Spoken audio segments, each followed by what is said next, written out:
कोस कोस पर बदले पानी, हर चार कोस पर वानी। और हम हैं भारत के उस कॉर्नर में जहाँ कहते हैं खम्मा खणी। हम हैं राजस्थान के एक सुंदर शहर बीकानेर में। Bikaner is the city of Rajasthan that comes in the top list of Rajasthan tourism. Junagadh fort is the most famous fort of Bikaner. Junagadh fort सुरक्षात्मक, वास्तुकला, खूबसूरती और शानदार कला का बेजोड़ नमूना है। इस किले का ज़मीन पर बने होने के कारण इसे ज़मीन के जेवर की संज्ञा भी दी गई है। जूनागढ़ फोर्ट को राती घाटी किला, बीकानेर किला, गढ़ चिंतामणि किले के नाम से भी जाना जाता है।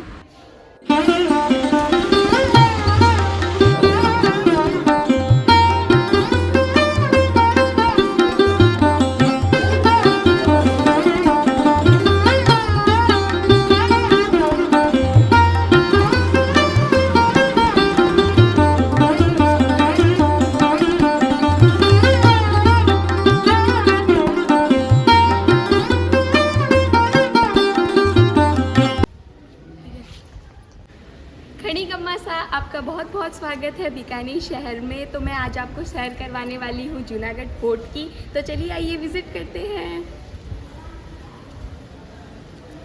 सबसे पहले देखते हैं कि जूनागढ़ फोर्ट बाहर से कैसा दिखाई देता है। फोर्ट की सुरक्षा के लिए फोर्ट के चारों ओर खाई बनाई गई है। जूनागढ़ फोर्ट का बाहरी आवरण देखने के बाद अब हम एंट्री लेते हैं। ये प्रवेश द्वार पहला प्रवेश द्वार है जिसका नाम है करण पोल। फर्स्ट गेट से एंट्री लेने के बाद आपको कुछ इस तरीके का व्यू दिखाई देगा। आगे चलने के बाद आपको लेफ़्ट हैंड साइड में सती माता के हाथों के निशान आपको दिखाई देंगे। यहाँ से ही इस फोर्ट का दूसरा गेट स्टार्ट होता है, दौलत प्रोल।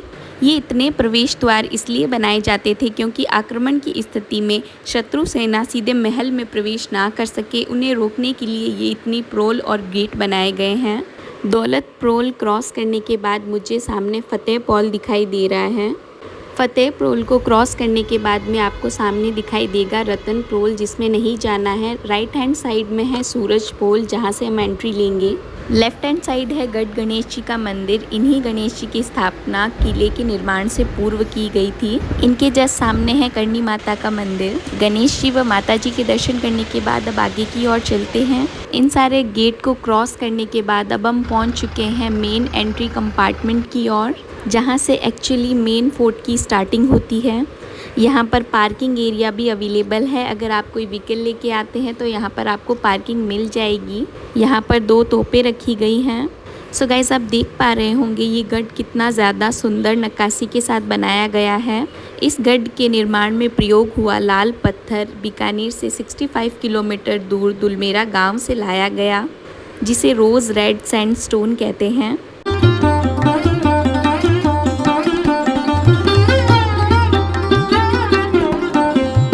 यहाँ के मेन ये 3 बड़े गेट हैं, जहाँ से एंट्री लेने के बाद आपको पहले एंट्री टिकट लेना होगा। जूनागढ़ की टिकट प्राइस 100 रुपीज़ पर पर्सन है। अगर आप यहाँ का म्यूज़ियम विज़िट करना चाहते हो उसकी चार्जेस है 30 रुपीज़ पर पर्सन। तो अब हमने टिकट ले ली है, बढ़ते हैं आगे की ओर। जिस पार्ट में हम फर्स्टली आए हैं ये है जनता दरबार, जिसे हम पब्लिक कोर्ट भी कह सकते हैं। ये इस गढ़ का सबसे नया बना हुआ हिस्सा है। इसे बनवाया था यहाँ के सबसे प्रसिद्ध राजा महाराजा गंगा सिंह जी ने। आप ये जो सीढ़ियों वाली डिज़ाइन देख रहे हैं, इसकी डिज़ाइन ली गई है इटली के शहर वेनिस से, जो कि बहुत ही सुंदर बनाया गया है। त्रिपोलिया गेट से एंट्री लेने के बाद अब हम चलते हैं आगे की ओर। यहाँ पर फोर्ट के अंदर जाने का एक कॉमन वे था। यहाँ पर पैदल चलने वाले घुड़सवार एक ही रास्ते से जाया करते थे। यहाँ पर आप देख सकते हैं पत्थरों को इस प्रकार लगाया गया है ताकि हमारा पैर ना फिसले। अब हम ले रहे हैं फोर्ट के सबसे फर्स्ट कोर्टयार्ड में एंट्री, जिसको स्वागत चौक के नाम से जाना जाता है। राजाओं के मेहमानों का स्वागत यहीं पर हुआ करता था। यहाँ के जोरावर महल में ट्रस्ट का कार्यालय बना हुआ है, जहाँ पर ये बुक्स मिलती हैं। और यहाँ पर पूरे ईयर में कितने टूरिस्ट यहाँ पर विज़िट करते हैं उसका भी डेटा यहाँ पर है। स्वागत चौक को क्रॉस करने के बाद अब हम पहुँच गए हैं इस फोर्ट के सेकंड कोर्टयार्ड के अंदर, जिसे होली चौक के नाम से जाना जाता है। यहाँ पर रेड सैंडस्टोन और चूना का यूज़ किया गया है। सो गाइज, आप जो मेरे पीछे ये कोर्टयार्ड देख रहे हैं, यहाँ पे होली खेली जाती थी और यहाँ पर राजा जी बैठा करते थे और यहाँ ऊपर से होली का उत्सव रानियाँ देखा करती थी। यहाँ नीचे वाले एरिया में राजा का निवास स्थान होता था और ऊपर वाले फ्लोर पर रानियां व बच्चों का निवास स्थान होता था। सो गाइज, आप जो मेरे पीछे देख रहे हैं ये सिंगल रेड लाइमस्टोन है जो कि दुलमेरा का पत्थर है। इसकी खास बात यही है कि ये एक सिंगल पत्थर है। अब हम चलते हैं इस फोर्ट के करण महल की ओर, जहाँ पर हमको देखने को मिलेगा सैकड़ों साल पुराना उस्ता आर्ट। ये है इस महल की छत पर चारों ओर बनाया गया है। यहाँ पर प्राकृतिक रंगों के साथ साथ 22 कैरेट सोने का भी यूज़ किया गया है। आप यहाँ पर देख सकते हैं चांदी का सिंहासन और पर्दे से बना पंखा भी है। होली चौक से होते हुए हम एंट्री लेते हैं अनूप महल में, जिसकी बनावट आपको अपनी ओर आकर्षित करेगी। यहाँ पर नृत्य की प्रस्तुति होती थी। इसे मार्बल से नहीं, चूने की 7 लेयर से बनाया गया है। इस कोर्टयार्ड के 3 सेक्शन हैं। एक है बादल महल, दूसरा है अनूप महल और तीसरा है राय निवास।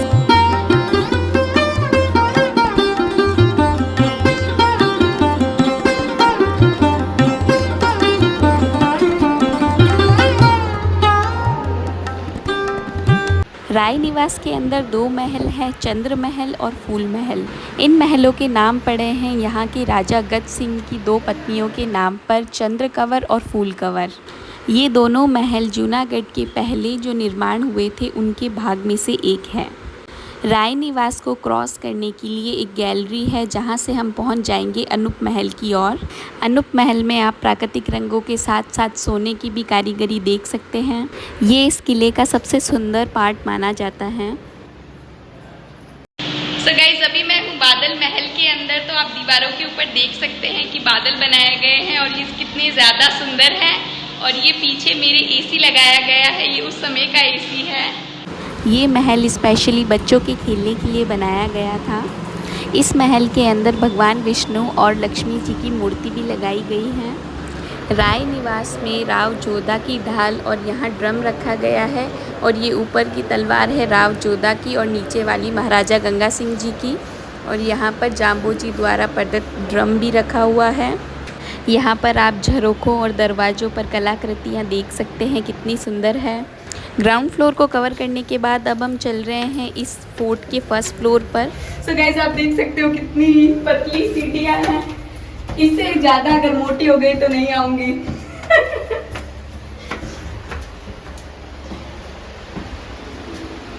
तो अब हम एक महल में पहुँच गए हैं। इस झरोखे में हॉलैंड के टैफ नगर की टाइल्स लगी हुई हैं। इस महल में पहुंचने के बाद लेफ़्ट हैंड साइड पर मुझे दिखाई देते हैं इच्छापुर बालाजी का मंदिर। जय श्री राम। इच्छापुर बालाजी के मंदिर के पास आप देखेंगे कि यहाँ पर अलग अलग टाइप्स की तलवारें हैं और यहाँ पर अलग अलग टाइप्स की बड़ी से लेके छोटी कीलें भी हैं। इन सभी का यूज़ यहाँ पर कलाकारों द्वारा नृत्य में किया जाता था और कुछ फ़ोटोज़ भी यहाँ लगाई गई है। राजस्थान में अभी इसे भवई नृत्य के नाम से भी जाना जाता है। और यहाँ रखा गया है एक ब्यूटीफुल सा फर्नीचर। अब हम आ गए हैं फर्स्ट फ्लोर के इस कोर्टयार्ड में, जहाँ पर मिड में तुलसी जी का पौधा लगाया गया है। इसी चौक में आपको लेफ़्ट हैंड साइड दिखाई देगा एक सुंदर सा उद्यान, जो कि देखने में बहुत ही ज़्यादा सुंदर है। इस गार्डन को देखते देखते मुझे यहाँ पर एक पिकॉक दिखाई दिया। आप देख सकते हैं कितना प्यारा लग रहा है ये। इसी गार्डन के पास यहाँ पर एक मंदिर भी बनाया गया है और यहाँ पर शिवलिंग रखा गया है।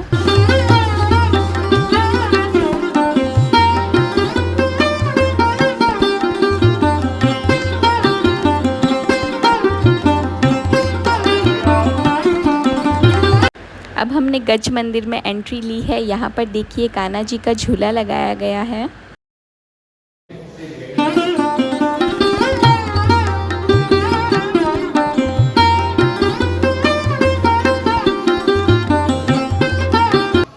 गज मंदिर को देखने के बाद अब हम चल रहे हैं डूंगर निवास की ओर। यहाँ पर आप देख सकते हैं प्राकृतिक रंगों और शीशों से ये कितना ज़्यादा सुंदर बनाया गया है। इसमें red, white and blue colour use किया है।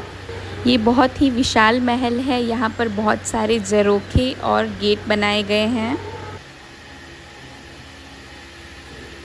डूंगर निवास से निकलकर हम एक छोटे से कोर्टयार्ड में पहुँच जाते हैं, जिसका नाम है सरदार निवास।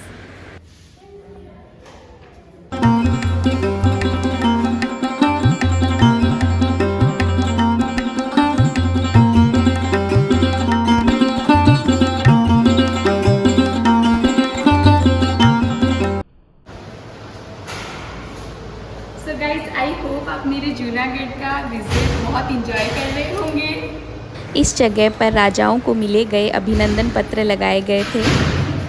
यहाँ पर तलवार भालों का कुछ कलेक्शन रखा गया है।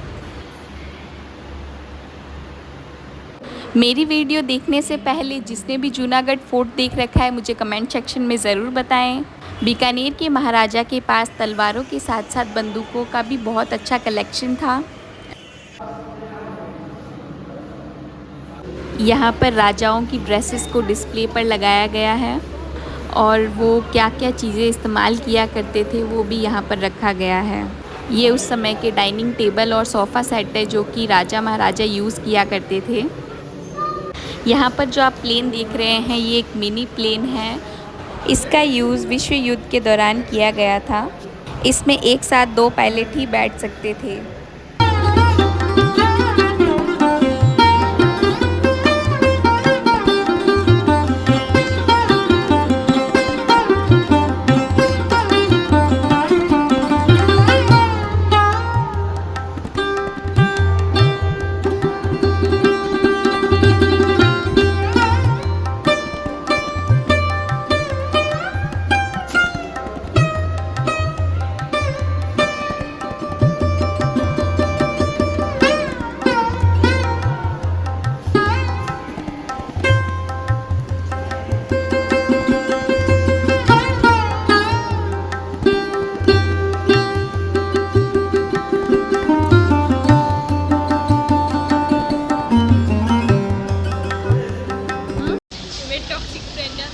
ये मेरी बेस्ट फ्रेंड पिंटू है जो कि बिल्कुल अच्छी नहीं है। सो गाइज़ आज का व्लॉग आपको कैसा लगा मुझे कमेंट सेक्शन में ज़रूर बताना। अगर मेरे वीडियो पर नए हो तो मेरे चैनल को सब्सक्राइब करके ज़रूर जाना। Thank you.